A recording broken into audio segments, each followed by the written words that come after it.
ABC Listen. Podcasts, radio, news, music and more. Hey phone. What's the breakfast wrap? The Breakfast Wrap podcast is a selection of the best stories from ABC Radio National Breakfast, trimmed down and contextualised to fit into a neat 25 minutes. You can find it by downloading the ABC Listen app and searching Radio National Breakfast. Breakfast? Yes, Breakfast. I think that's how it's said. I wouldn't know. I haven't had it. Okay, search for Radio National Breakfast in the ABC Listen app to find the new podcast, The Breakfast Wrap.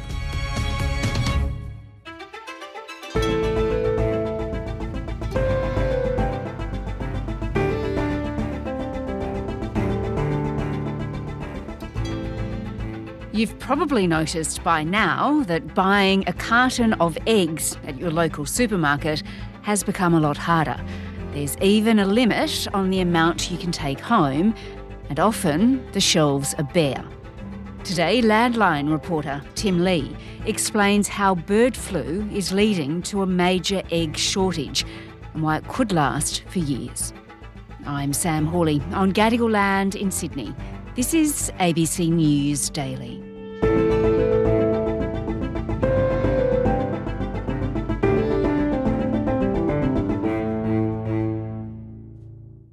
Tim, I was at the supermarket this week trying to buy some eggs, and really, the shelf was bare, and I ended up buying a carton with a couple of cracked eggs in it, and they were still, pretty expensive. Yeah, very common experience, Sam. I'm afraid nationally, I know it was impossible there a few weeks ago to get eggs at all in Darwin. So some of the far-flung places, even worse hit on this one. And then if you can get them, they can be expensive too. But I think most of the major supermarkets, including IGA, have a limit, as you might have experienced, of about a carton or sometimes two cartons, but very short right across the country. Yeah, and I'm sure everybody is noticing this. So we're going to delve into what is going on. And of course, Tim, a lot of it comes back to bird flu, doesn't it? Exactly. Avian influenza, to give it its proper title. Yes. And it's caused really havoc.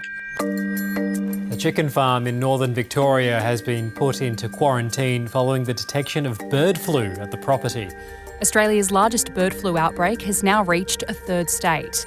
The virus has been detected on this commercial egg farm in Sydney's west. Australia is in the grip of an unprecedented bird flu outbreak, with authorities this week confirming we've never seen so many strains appear at once. The real cost of eggs in Australia appears to be at a 15-year high. The poultry industry in Australia is in a mini crisis at the moment. It's sort of fallen off the headlines a bit, but they're in a world of pain just because of uncertainty of disease risk, and that's put supplies of eggs right across the country, as we've mentioned, in fairly short supply. Yeah, something like 2.5 million birds have been euthanised. Just to put that in perspective, it's a lot. Dead right. It's probably even ticking up on that, but it's about 12% of the national poultry flock. And this is the laying component of hens. So it's a major component of egg production. The modern day hen lays more than 300 eggs a year. Yeah, so there's nearly an egg for every day. So you can extrapolate the figures. I think it's something like 6 billion eggs, of which about 500 million, we're about 500 million short in pure numbers. So you look at it that way, you can see it's a major hit to you at the supermarket trying to get your eggs. Also shows us how much we love our eggs, that's for sure. So let's talk a bit more about the bird flu in a moment, Tim. But I have noticed in the supermarket that often there are still some cartons of caged eggs left on the shelf.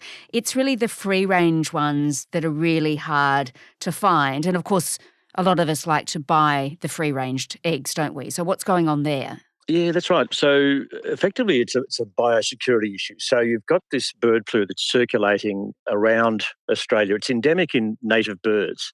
And those birds that are outside exposed to wild birds that might land in their pen or something are more susceptible to it. So if you think back to our parents' or grandparents' time, all hens were outside and they were a smaller scale. But as we've sort of got to bigger I suppose, cost pressures on producers. There was really in the 60s and that move towards housing hens and what became known as battery hens. Some of the early cages were pretty cruel for chooks. You didn't get much to, they were stuck in a cage, and that's where it's at the moment. We have caged hens which have more room than the old battery hen sort of thing, but there's been a big move away from that type of production. So about 60% now of eggs in Australia are produced in free range, which means that the hens have, during daylight hours, access to outside. They have that freedom of movement. But with that, as one producer said to me, hens don't know to wipe their feet. You have that risk of bringing a virus strain into their hen house. Free range just means you're way more open to contracting bird flu from an outside source, namely some sort of particularly migratory bird. Yeah, and you spoke to a poultry producer in Victoria about this, Brad McAuliffe. Tell me what he has to say. Brad's point on this one, and he's got both the cage farms and the free range, and he sadly lost about 540,000 birds when it hit his farm. He's one of a few that operate some big farms, but he's firmly of the opinion that short of putting a glass dome over your free range, how do you police this? So all of that protection that we do for our birds goes as soon as we let them out of the house. Whether it's a fox bringing a wild bird in, or a dead bird in, or a fox dagging one of our birds out and contaminating something else, there's just zero control over a free range aspect on a farm. This is just a risk that we're going to be dealing with. The industry's trying things like lasers just to deter wild birds. Things like sparrows, love to come in. They hunt around where there's grain and they get a free feed and all the rest. So any sort of bird can be potential threat or is a threat to bringing bird flu into your facility. And the thing is, though, Tim, many consumers really are not willing to buy caged eggs anymore, are they? Those images of those battery cages, they're hard to get out of your mind. So it's just like it's a no-go zone for many people. That's right. As we've mentioned, it's been a really big rise in the industry. There is in Victoria a sort of a push to phase out all cages by 2036, but that's very much in dispute now because the industry says, well, hang on, if we're going to expose ourselves to higher risk of disease and those birds end up getting bird flu and have to be destroyed, well, that sort of circumvents any welfare consideration. That's a worse animal welfare outcome.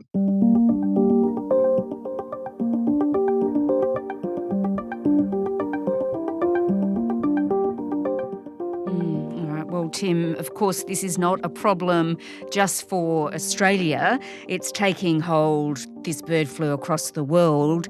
It's a huge issue, of course, in the United States. Donald Trump was really campaigning heavily on the fact that he was going to bring the cost of eggs down. Joe Biden especially let the price of eggs get out of control. The egg price is out of control. And we're working hard to get it back down, Secretary. But in the US, it's at a huge scale, isn't it? Like 20 million egg-laying chickens have been slaughtered in just the past few months. That's right. It's it's a bigger country, so you imagine that the problem is bigger, and they've had more virulent strains of bird flu there as well. And it's a little simplistic to say, someday I'll become president and bring down the price of eggs. There's a lot more going on there than that.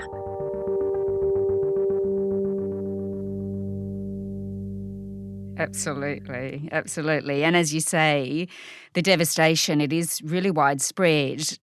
Brad, the farmer Brad that you spoke to, just tell me about his story because, as you mentioned, he did have to euthanize more than 500,000 birds. Yeah, it's a pretty traumatic one, and it was really courageous of him to tell the story. I really had to just say, look, we need to put this on the record. I got the phone call at about 11 o'clock on the Monday night, and then an Agricultural Victoria representative come out first thing on the Tuesday morning and issued a destruction notice for the birds and put the property under quarantine, and you pretty much hand the keys to them and they're in charge. And this was an outbreak, Sam, in Meredith in central Victoria, just sort of west of Melbourne. And because there was green grass there, birds came in, they mixed with some of the outdoor poultry and bang, away it went. So in Brad McAuliffe's case, then vets come in, they basically close down the whole facility, they euthanise the birds, bury them on site in a giant pit, and then there's this really extensive scrub down, which takes months. So Agricultural Victoria were fantastic to work with, but they come in and they depopulate your birds, they clean your sheds, they remove all your litter, they take anything that could be contagious out of the farm, eggs, packaging. And so really after 7 months, he thought that was fine, and we in Victoria thought, yes, this bird flu thing's over. And then lo and behold, in the middle of January, just 2 days after the department said, yep, we're clear of bird flu, there was another outbreak. So that's the one in northeastern Victoria at the moment, which is still ongoing.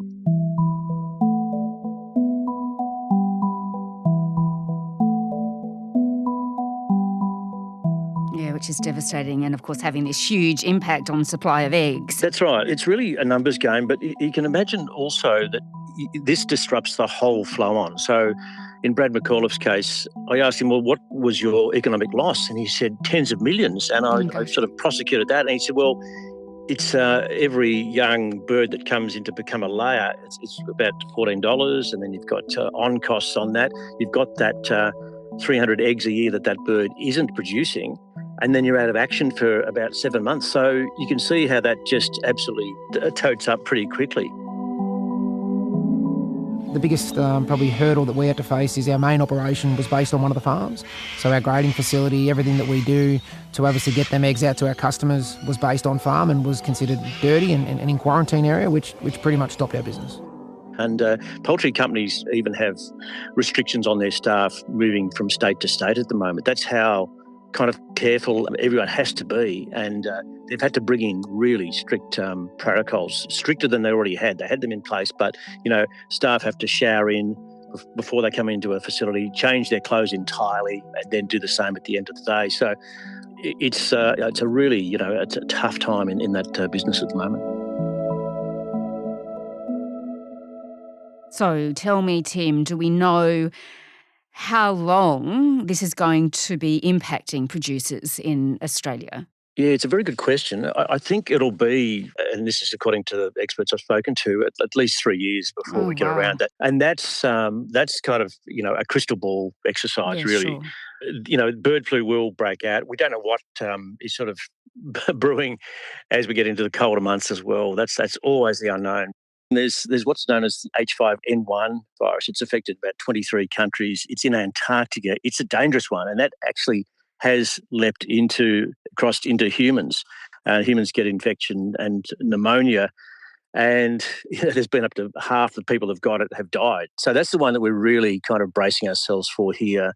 H5N1 is the one that really would be even worse for the industry. And I think we are just on tenterhooks about when they say that will get here. And that's kind of the prognosis is that a bird, say, flying in from Siberia, a migratory bird might land and get it in here. So, there's biosecurity issues everywhere, really. And I think, as we say, it's going to be a fair while before we see, eggs back in normal supply on the shelf. And eggs have been very popular, Sam, with, the cost of living's been high. So people have looked towards eggs as a sort of a cheaper protein than some of the red meats that have been really high in the last couple of years with cost of living pressures. Yeah, so don't expect egg supplies to increase anytime soon, and I presume that means prices will remain pretty high as well at this point. Yeah, that's right. And Brad McAuliffe raised the interesting point. He believes that we might have to pay more as consumers.